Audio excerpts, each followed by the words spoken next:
How can you tell the difference between communicating with spirit and your imagination?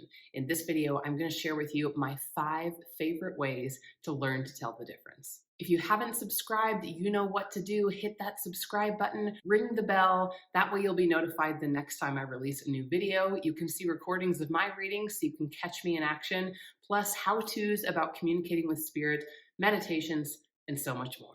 If you're a medium, in time, you will learn to tell the difference, the very subtle differences between what's your imagination and what is a spiritual impression that you're receiving. Every medium is different because spirit works off our frame of reference. That means spirit uses our memories, our knowledge, and our experiences. And each medium also communicates in their own unique way via the clairs. So, how you'll describe the way you receive a spiritual impression will be largely subjective as well. But don't worry, I've got 5 different ways that you can start to be able to tell the difference. The first way to tell the difference between what's just your imagination and what a spiritual impression is to ask for a validation sign. Now, I have to preface this by saying it's probably not the most efficient way, but if you're just coming into your gifts, you're unsure if you even have gifts or not, this is a great tool that you can use. When I delivered one of my very first messages from Spirit, I was really nervous about whether or not what I received was real, whether or not it was accurate, and whether or not I should have shared it. I remember getting into my car after I'd been speaking to this person and delivering the message, and I had this heart to heart with spirit. And I was like, okay, if this is what I'm supposed to be doing, and if what I just did was real and it's accurate, I need you to send me a sign because I feel like I'm going crazy right now. And I remember just reading this book by Laura Lynn Jackson, Signs, and she had talked about asking for a sign and making it something that would be obvious that you don't see every day. I was really doubtful and I said, okay, spirit, show me a hippo. I never see hippos. Show me a hippo. Here I am driving home in my car. I'm looking at billboard signs. I'm just like looking everywhere to see if I can see a picture of a hippo. And I could hear really clearly, just drive safely, Mel. Go home. You're not going to see the sign right then. And in Laura Lynn's book, Signs, she had said, wait maybe 2 days, maybe 2 weeks. So I decided to just put the idea out of my mind. It felt like all this pressure. And that night I was reading my daughter a book and she went and grabbed another book. She brought me a picture book and I was trying to explain to her, since she couldn't talk very well then, she was very young, there's no words in this. Why don't you just flip through this picture book on your own? And she absolutely said, I must read this book by pushing it into my lap. And then she opened up the book and it was a book of 100 different animals. At that point, I'd forgotten everything about it. She turned this page and there was the largest picture of a hippo that I had never noticed before, just grinning at me. And I had this moment where I exclaimed something and my daughter looked at me surprised. And I just felt like, I know this sounds maybe even like a strange story to some people, but I knew that was the sign. And I had never seen hippos, even in any of her books throughout that entire time. Like I said, it wasn't the most effective way to know in that moment whether or not what you're receiving is a spiritual impression. But if you're just coming into your gifts and you're having an experience anything close to what I was having, then asking for a sign might be a good way to just take your next steps forward. Okay, the second way to tell the difference between your imagination and receiving a spiritual impression. In the beginning, you just have to sit with a sitter.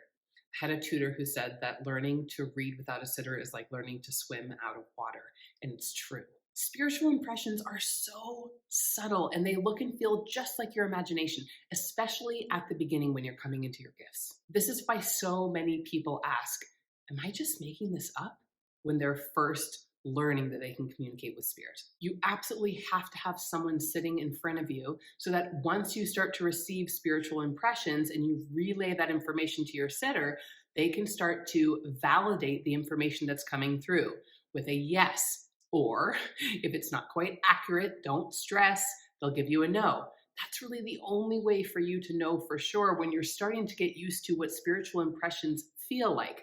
Not only are they subtle, but the difference between them and your imagination is also subtle. starting to notice that little difference between what's already in your head and what's coming from outside of you is something that develops over time. Now, here's a quick tip while you are getting to know the difference. When you do start receiving what you believe are spiritual impressions, don't jump straight into interpretation. Let's say that you see an apple and you say, "Oh, was your aunt a teacher?" That's jumping to interpreting.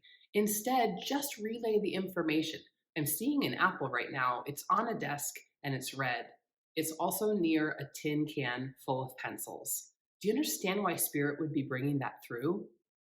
You can wait before you interpret, or you can just describe exactly what it is and talk to your sitter. So many times they'll say, "Oh, I know exactly why that's happening."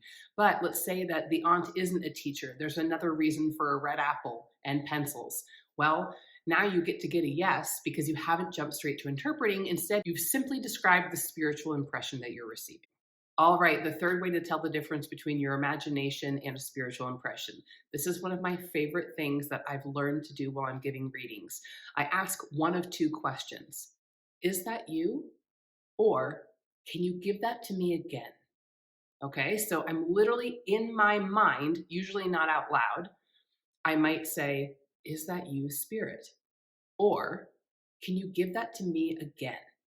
Here's why. Almost every time that I ask this question, if it really is a spiritual impression, however I'm receiving that spiritual impression, whatever clairs I'm using, it usually becomes more pronounced and less subtle, right? So if I'm hearing it, I'll hear it over again or maybe a little louder. If I'm seeing it, I might see it a little more clearly.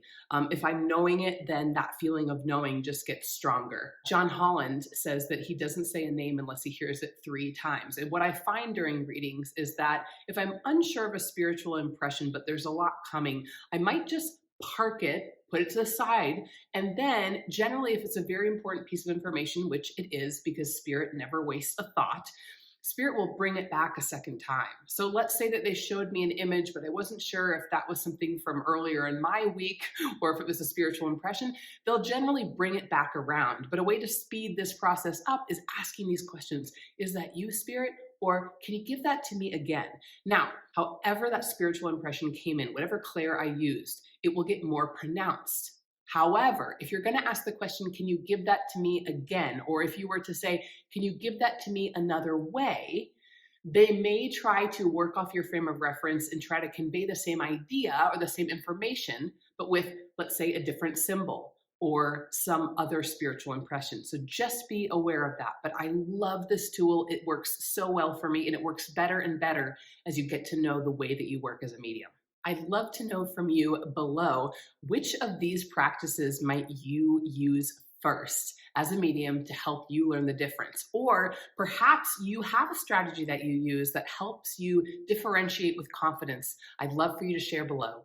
Number 4, use your intuition. Does this feel like your brain jumping in and wandering to the next thing while it starts thinking? Does it feel like you're reaching for information? Does it feel like you're just recalling something that happened from your day-to-day life in the last recent while? Yes, they do work off our frame of reference, but if it feels like you're grasping for information or latching on to just anything, it's probably your imagination. When you use your intuition, you're starting to notice that this might just be something coming to you from out of nowhere. It's a thought you wouldn't have thought on your own. And you might be hearing, sensing, feeling, knowing, tasting, or even smelling it quite clearly and without having time to think.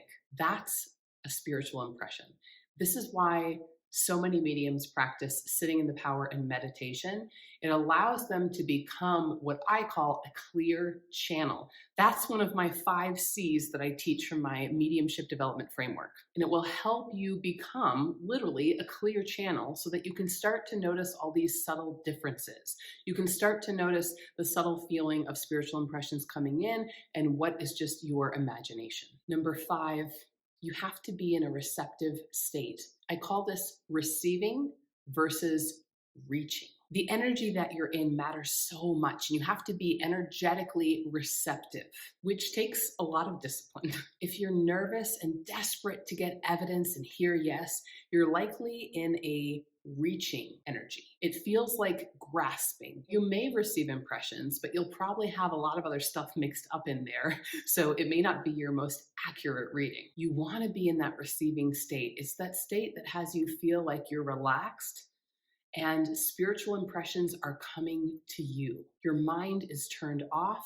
You don't feel like you're grasping or chasing after the next thought. It's really this in the reaching energy versus this in the receiving energy. Mediumship can feel elusive and frustrating sometimes due to its subtlety. If you're interested in strengthening your clairs so you can speak to spirit, go ahead, download my free guide below. It's called 3 Easy Exercises to Strengthen Your Clairs and Speak to Spirit. You can also check out mediumshipwithmel.com to book private readings, group readings, to check out my development circle, and other ways to learn right along with me. Be sure to check out this video next. If you like this video, I'd love for you to give me a like. Feel free to share and comment below what was most useful for you. And don't forget to hit that bell so you're notified the next time I release a new video about all things mediumship.